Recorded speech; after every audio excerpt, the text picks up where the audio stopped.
Brazil, Argentina এবং France group পর্বে প্রত্যেকেই দুটো করে ম্যাচ খেলে ফেলেছে। দ্বিতীয় রাউন্ডে যাওয়ার আগে নিজেরা কতটা ভালো অবস্থান তৈরি করেছে এবং এই ভালো অবস্থানটার কারণে দ্বিতীয় পর্বে তারা কতটা সুবিধাজনক অবস্থানে থাকতে পারবে সে বিষয়টা একটু খুলে বলার চেষ্টা করছি। শুরুটা করি আর্জেন্টিনাকে দিয়ে। গ্রুপ পর্বে তারা দুটো ম্যাচ খেলে ফেলেছে। দুই ম্যাচে তারা সবথেকে বড় যে কাজটা করেছে সেটা হলো একেবারে ক্লিন শিট রেখেছে, একদম পরিষ্কারভাবে জিতে দ্বিতীয় রাউন্ড তারা নিশ্চিত করে ফেলেছে। তার মানে গ্রুপ পর্বে যে আরও একটা ম্যাচ আছে, এই ম্যাচটা তাদের জন্য খুব বেশি একটা সিরিয়াসলি না খেললেও চলবে, বা এই ম্যাচটা পরীক্ষা নিরীক্ষার অনেক জায়গা পাবেন লিওনেল স্কালোনি। পরীক্ষা নিরীক্ষার জায়গাটা যখন বললাম তখন একটা বিষয় সবার আগে মাথায় রাখবেন, একজন কোচ হিসেবে তিনি কতটা প্রাউড ফিল করতে পারেন যে তার শিষ্যরা তাকে কতটা সাপোর্ট দিচ্ছেন।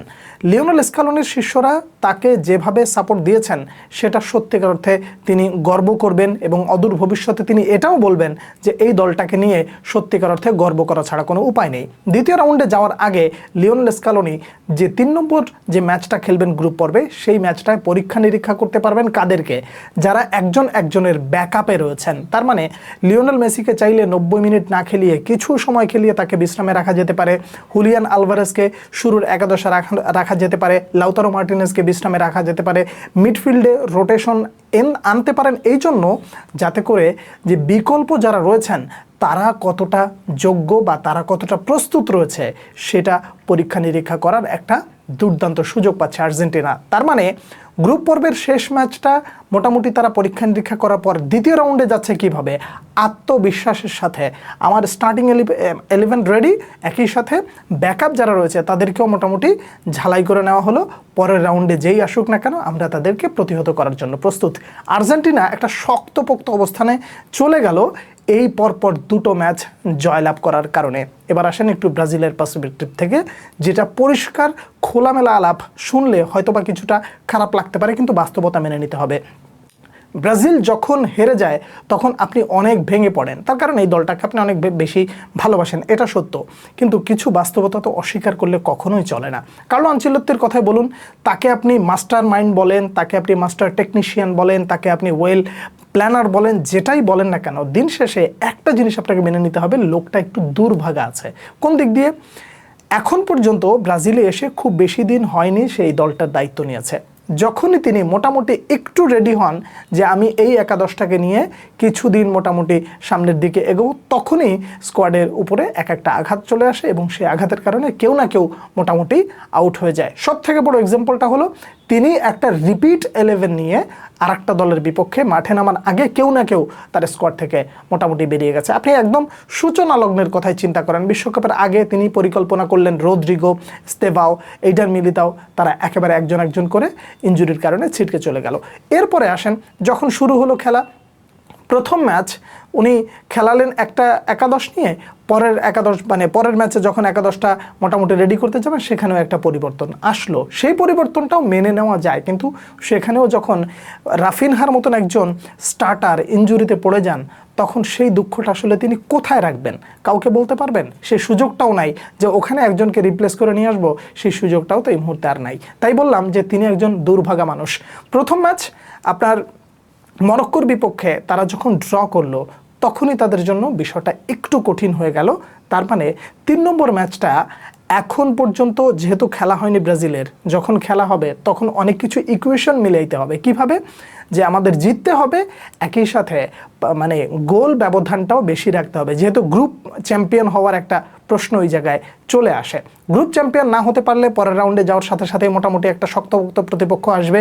যতই আপনি আবেগ দিয়ে বলেন আর বিবেক দিয়ে বলেন না কেন যে সেরাদেরকে হারিয়ে আসলে চ্যাম্পিয়ন হইতে হয়, কিন্তু এখানেও কিছু ব্যাপার থাকে যে আপনি যদি মানে রাউন্ড অফ 32-তে যেই একটা বড় দল পেয়ে যান সেখানে যদি আপনি হেরে যান তাহলে আপনার স্বপ্নটা দীর্ঘ হলো না। কিন্তু আপনি যদি স্টেপ বাই স্টেপ একটু আস্তে আস্তে শেষ পর্যন্ত যেতে পারেন তাহলে সেটা আপনার জন্য একটু সহজ হয়ে যায়। তার মানে ব্রাজিলের জন্য পরের রাউন্ডটা আসলে শুধুমাত্র কঠিন না, যেখানে আপনি অন্যান্য দল, অর্থাৎ এক্সাম্পলটা এইভাবে দিয়ে বলি, আর্জেন্টিনা যেখানে খেলবে 3 নম্বর ম্যাচটা প্রেশারলেস, সেখানে ব্রাজিলকে খেলতে হবে প্রেশার নিয়ে।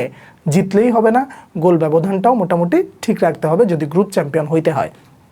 এইবার আসেন, যেই পরিকল্পনাটা লিওনেল স্কালোনি তার অন্যান্য শিষ্যদেরকে নিয়ে করবেন, কার্লো আনচেলত্তি কি তার অন্যান্য শিষ্যদেরকে সেই সুযোগটা দিতে পারছেন না। তার মানে প্রথম ম্যাচটা ড্র হওয়ার কারণে কার্লো আনচেলত্তির হাতে এখন আর মোটামুটি যাচাই বাছাই যেটাই বলুন না কেন সেই সুযোগটা কিন্তু আর থাকছে না।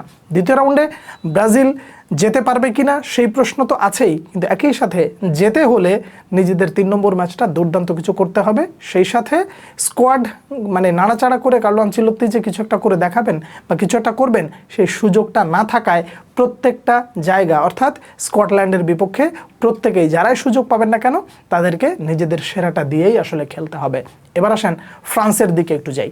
ফ্রান্সের যে স্কোয়াডটা আসলে এই মুহূর্তে দেখা যাচ্ছে, আলোচনা খুব কম, খুব বেশি নাড়াচাড়া তাদেরকে নিয়ে হয় না, বিশেষ করে আমাদের দেশের কথা বলছি। কিন্তু এই স্কোয়াডটা দেখলে আপনার কাছে কিছুটা ভয় কাজ করবে। সেই ভয়টা কেমন? এরকম একটা দুর্দান্ত স্কোয়াড আসলে যেই কোচ পাবেন তিনি আসলে নিজেকে সৌভাগ্যবান মনে করতে পারেন। এখন পর্যন্ত 2টো ম্যাচ খেলেছে দুর্দান্ত, কিলিয়ান এমবাপ্পে সুপারব, এবং তার দল চলে গেছে পরের রাউন্ডে।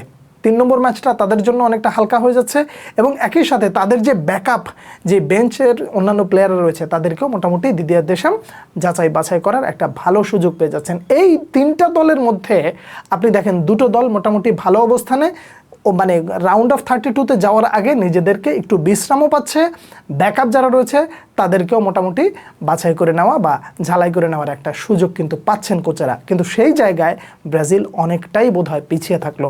এখন আপনি বলবেন ফ্রান্সের কথা বললেন, ব্রাজিলের কথা বললেন, আর্জেন্টিনার কথা বললেন, পর্তুগালের কথা কেন বললেন না? প্রথম ম্যাচটা পর্তুগাল আসলে যেই ধরনের খেলাটা খেলেছে সেই খেলাটার পর এই মুহূর্তে সত্যিকার অর্থে পর্তুগালকে নিয়ে অনেক আলোচনা হবে, সমালোচনা হবে, সব কিছু হবে। তবে পর্তুগাল ফ্যানদেরকে এই মুহূর্তে ধৈর্য ধরতে হবে, ধৈর্য ধরা ছাড়া এই মুহূর্তে আর কোনো সুযোগ নেই।